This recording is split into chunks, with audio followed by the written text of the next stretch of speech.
welcome to the Summer Virtual Family Day Frontier Christmas. I am Marie Walker, the director of the Ada May Ivester Education Center here at the Northeast Georgia History Center. And it is my joy today to tell you the history behind some popular songs and carols that were popular in the Victorian time out onto the frontier and how they got to be the popular songs that we know today. So the first song I'm going to talk to you about is Jingle Bells. Now, Jingle Bells was written by James Lord Pierpont. And it wasn't actually necessarily meant to be a Christmas song. The original name was One Horse Open Sleigh, which is the same first line of the song. But of course, there's the chorus, Jingle Bells, and then it became known as, well, Jingle Bells instead of the first line of the song, dashing through the snow in a one-horse open sleigh. But One Horse Open Sleigh was indeed the original name of the song. And it really wasn't popular when it was first published in 1857. It only became popular a little bit later. And it really got popular when it became recorded. And the first time it was recorded was by the Edison Male Quartet in 1898, and that was on the Edison cylinder. So that is when it really started to gain in popularity. So if you think about the song Jingle Bells, it actually doesn't mention Christmas at all. It's all about going on a winter sleigh ride, which can happen whenever you have snow. Here in Georgia, that's really doesn't happen. I don't think I've ever been on an actual sleigh ride. When we get like yay much snow every like 5 years. But if you are up north, I'm sure you have loads of snow and a good way to get around on the frontier if you have a lot of snow, or maybe even today is in a sleigh. So we are going to sing Jingle Bells or One Horse Open Sleigh for you right now. Jingle bells, jingle all the way. Oh, what fun it is to ride in a one-horse open sleigh. Hey! Jingle bells, jingle all the way. Oh, what fun it is to ride in a one-horse open sleigh. Dashing through the snow in a one-horse open sleigh. O'er the fields we go, laughing all the way.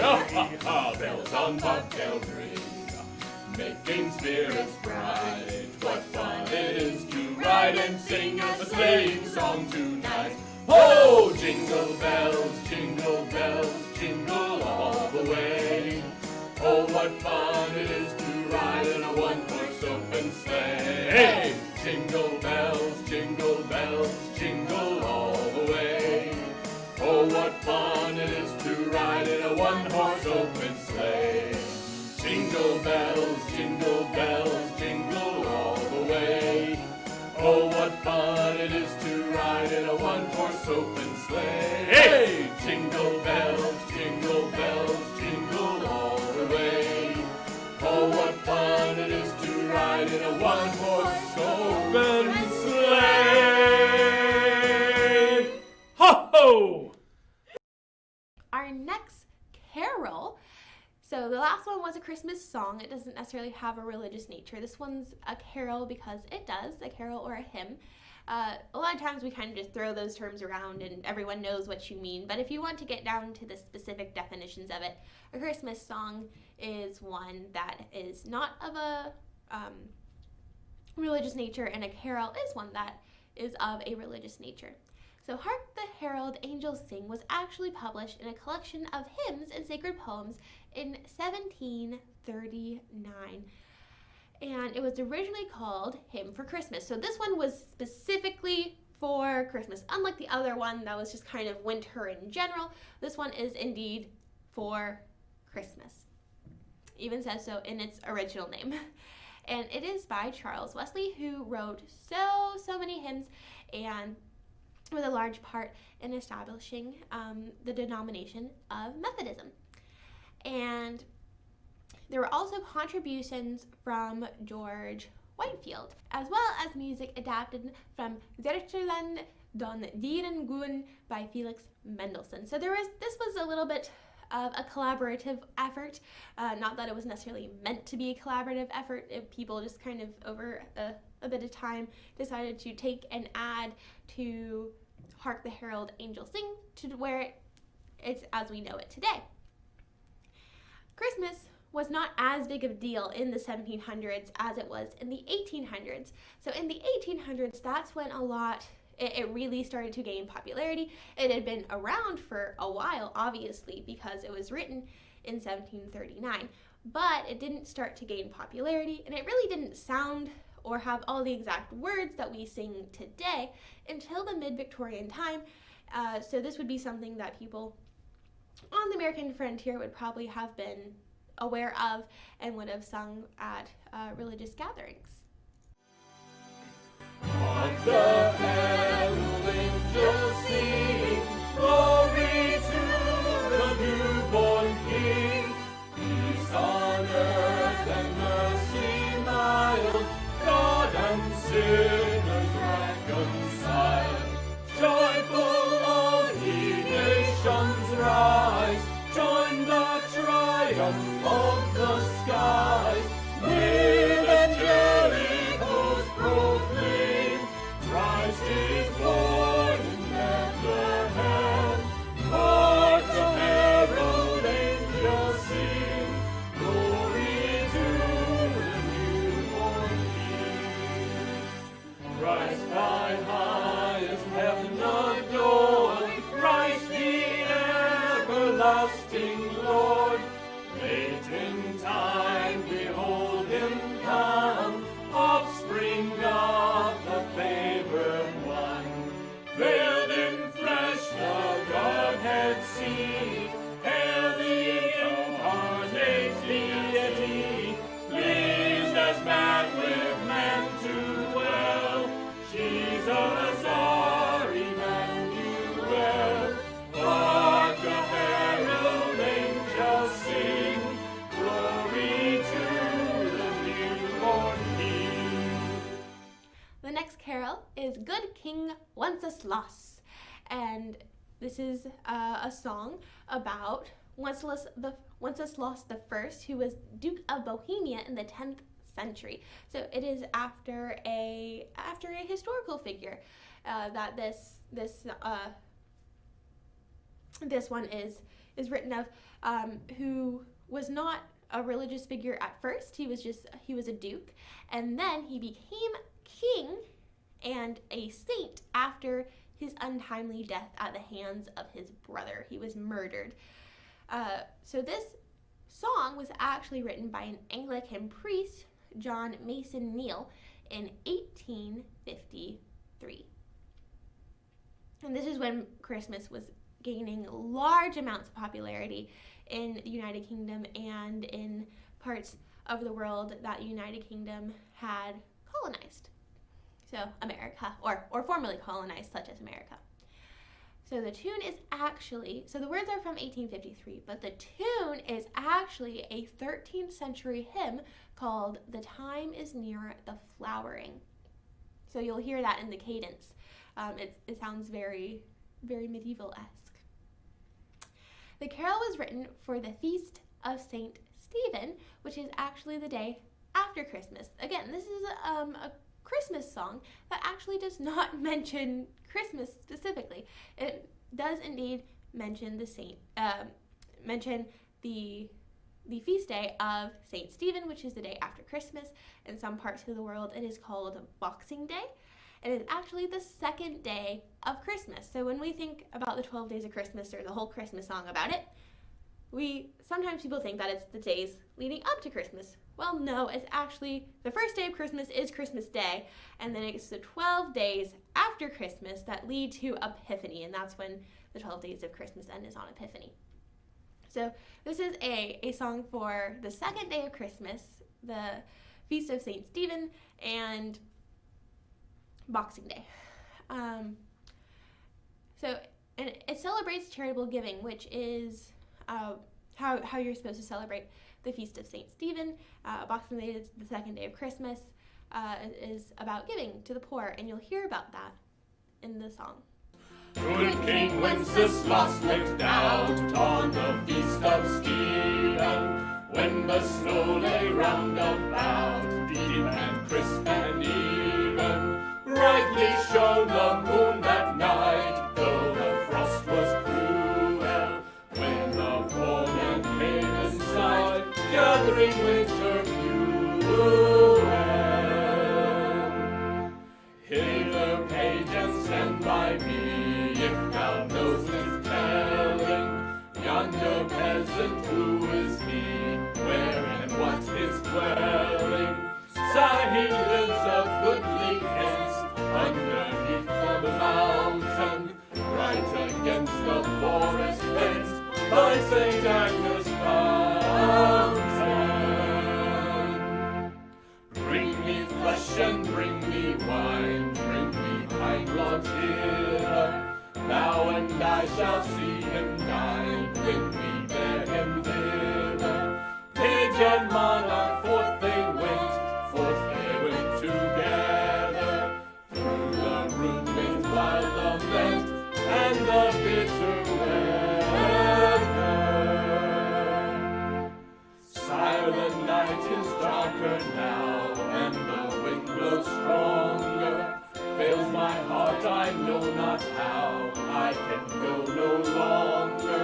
Mark my footsteps, my good page, tread thou in them boldly. Thou shalt find the winter's rage, freeze thy bloodless coldly. In his master's steps he trod, where the snow lay tilted. He was in the very sod which the saint had printed. Therefore, Christian men, be sure, wealth or in possessing, ye who now will bless the poor, shall yourself find blessing.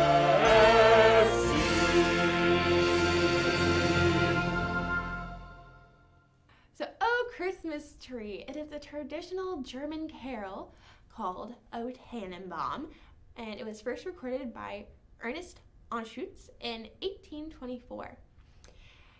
It was actually a folk song that didn't really have anything to do with Christmas, but it does refer to a fir tree as a symbol of faithfulness. It was old folk song about some people who were lovers, and it was about the maiden and faithfulness and their relationship, and comparing that, or saying how it is different than the fir tree that is faithful and never changing. It's because fir trees are what we use as Christmas trees, because they're one of the few things that stay green all winter. So throughout the 19th century, the song became a holiday tradition because there were added verses referring to the decorated tree for Christmas. So we're going to sing for you the first couple of verses, and you'll notice how it doesn't really mention Christmas except for the refrain of "O Christmas Tree." But if you were saying "O Tannenbaum," sometimes, it refers to a Christmas tree, but also could just be a fir tree. So it's very interesting, and I think you'll hear as our carolers sing how it sounds a little bit more of, you can still hear the folk song that it was originally based off of taking place about faithfulness, not necessarily about Christmas. And then, of course, we all know the very popular verses that reference the decorated Christmas tree. Or if you're not familiar, you can definitely go look one up online. I'm sure there's a lot of versions. Oh, Christmas tree, how lovely are thy branches. Oh, Christmas tree, how lovely are thy branches. Not only green when summer's here, but in the fall this time of year. Oh, Christmas tree, thy leaves are so white.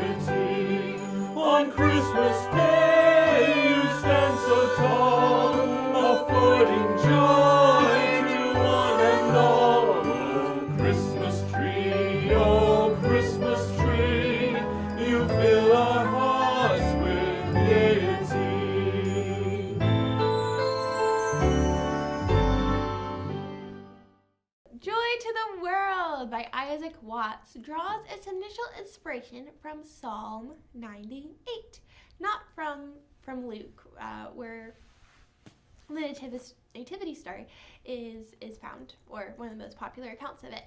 So the carol today is a result of a collaboration of at least 3 people over a century. So it's pieced together with portions of Handel's Messiah, and that makes up the tune that we sing here in North America. So it started out basically as a poem referencing Psalm 98, and then someone else saw it and was like, you know what, that's a great poem. I'm going to put some music to it. And then some other people were like, you know what, but what if we put it to this song? It will be even better. So it was originally published in the early 1700s, and then it kind of became its final form in the early 1800s, and became very, very popular going from there. Also, if you listen to it, we think of it today very much as a Christmas song, but also it never actually says the words Christmas, but it does reference Christ's coming, which is celebrated at Christmas. Joy to the world, the Lord is come. Let earth receive her King. Let every heart prepare him room. And heaven and nature sing, and heaven and nature sing, and heaven and nature sing. Joy to the world, the Savior reigns. Let men their songs employ. While fields and floods, rocks, hills and plains, repeat the sounding joy, repeat the sounding joy, repeat the sounding joy. Joy to the world, the Savior reigns. Let men their songs employ. While fields and flowers, rocks, hills and plains, repeat the sounding joy, repeat the sounding joy, repeat the sounding joy.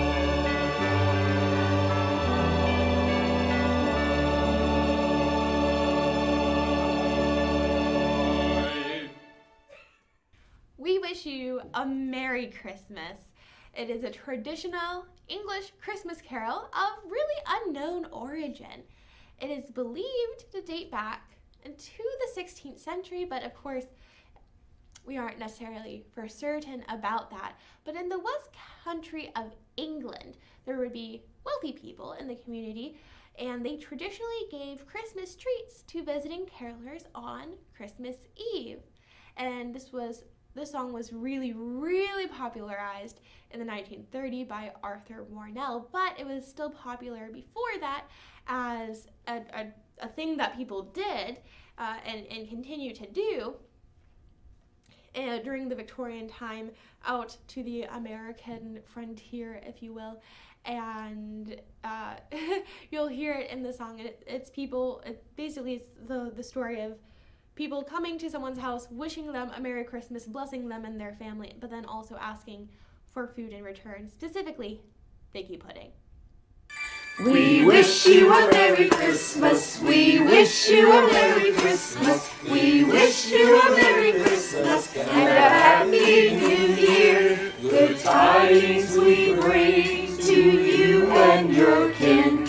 We wish you a Merry Christmas and a Happy New Year. Oh, bring us some figgy pudding. Oh, bring us some figgy pudding. Oh, bring us some figgy pudding and bring it right here.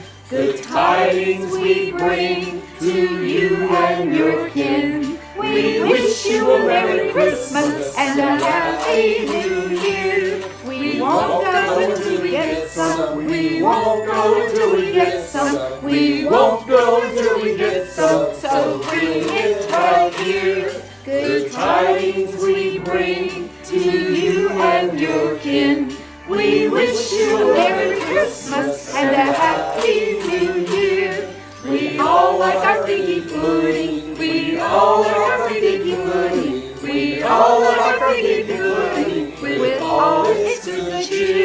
Good tidings we bring to you and your kin.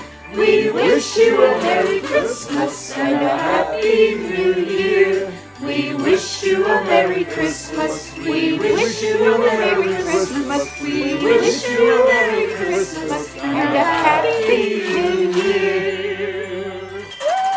Merry Christmas! Merry Christmas, everyone! If you are indeed celebrating in the next couple of weeks, we at the Northeast Georgia History Center are so happy that you were able to tune in with us today. And thank you to everyone who was part of our virtual choir. Y'all did a wonderful job. We are so happy that we are able to participate virtually with you in a way that keeps us all safe this holiday season. We really hope to be with you soon. If not, we will see you virtually. And everyone stay safe and take care.